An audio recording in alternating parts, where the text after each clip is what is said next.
the honest trailer for Rogue One, a Star Wars story. Let's do it. Warning, the following video contains spoilers for Rogue One, a Star Wars story.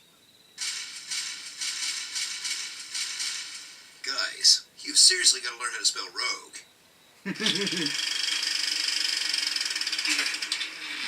You remember A New Hope. You remember Darth Vader. Now, prepare to remember the handful of years between the rise of Darth Vader and the start of A New Hope. We call it the Death Star. Uh-oh. They're gonna just rehash everything from Star Wars, aren't they? I've got a bad feeling about it. Rouge One, a Star Wars story. Get ready for Disney's first Star Wars anthology movie, because there's no way in hell they'd call it Star Wars Prequel number 4, in what has to be the most money anyone's ever spent to fill in a plot hole. That's the place I've laid my trap. That answers your most pressing questions. How exactly did the rebels get the plans to the Death Star? Did they grab a data tape with a giant claw machine, then use a big antenna to beam the data tape to a ship?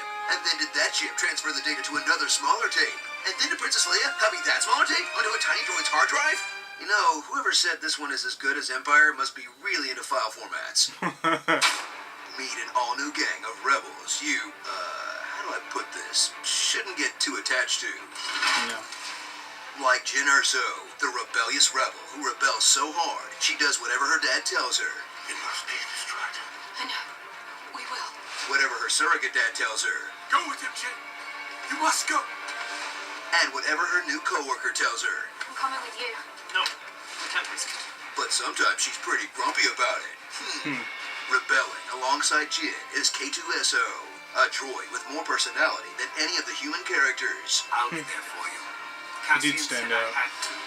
I like his Cassian, character. a rebel whose most heroic moment comes when he doesn't murder someone for once. I had every chance to pull the trigger, but did I? Saw Gerrera, an extremist cast out of the Alliance by extensive reshoots. Chirrut, the blind guy who's technically not a Loves Jedi, him. but, I mean, come on, look at this guy. And his friend, Gunny McShootface. I'd add more, but that's pretty much all there is to this guy.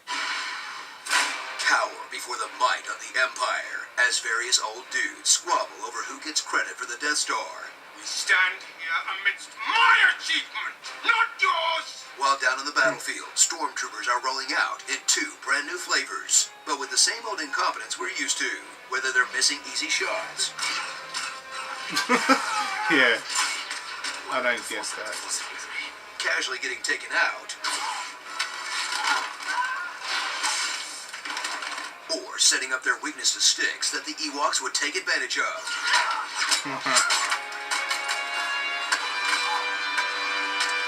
Why do they even bother with the armor at all?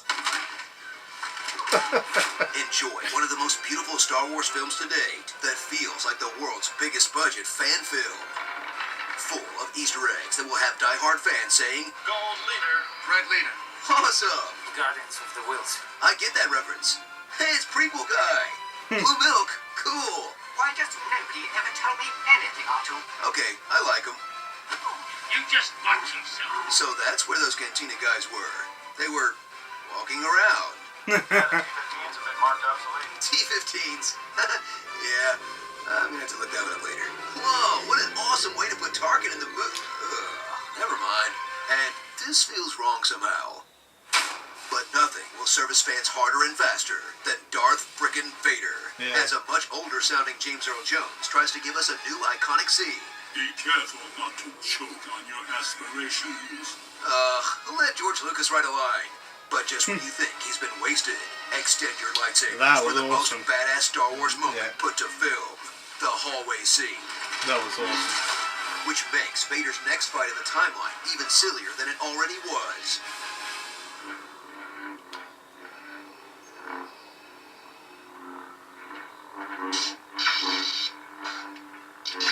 Ooh, do more tricks. Not story. The following shots you saw in the trailers that weren't in the movie. Jyn versus a TIE fighter. The group working together. Actual heisting. War-torn Scarif. This iconic shot of Jyn undercover. Unused Vader? Saw Gerrera's other haircut. The shot they based the whole marketing campaign on. All these other cool shots. And this line. This is a rebellion, isn't it? I rebel. Okay, cutting that would make sense. Suicide Squad, an unnecessary Star Wars story. Took me a moment to realise the reference. I'm one with the Force. The Force is with me. I'm one with the Force, and the Force is with me. That's not how the Force works. Think the internet has enough Star Wars shows? Think again.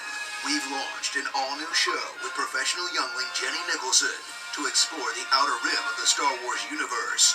Watch this week as she tackles what Star Wars creatures would you eat, then puts her credits where her mouth is in the ultimate galactic taste test. What does this mean? Gross. It's Screen Junkies Millennial Falcon Weekly, and it's free every Saturday on Screen Junkies News. I know him. He's a friend from work. I want that Moolah McNugget sauce, Morty. I popped my pants. I can't wait for Disney to announce the Michael Bay / M. Night Shyamalan co-directed Jar Jar, a Star Wars story. We all float down here. This is how we do it. It's Friday night.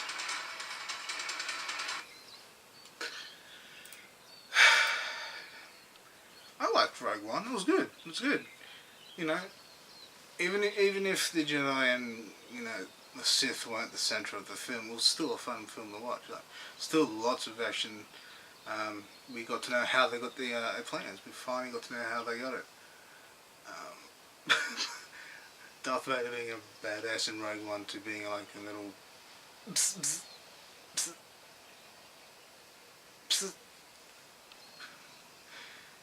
I didn't really notice until now, so that's gonna I just gotta try not to let that ruin it for me now.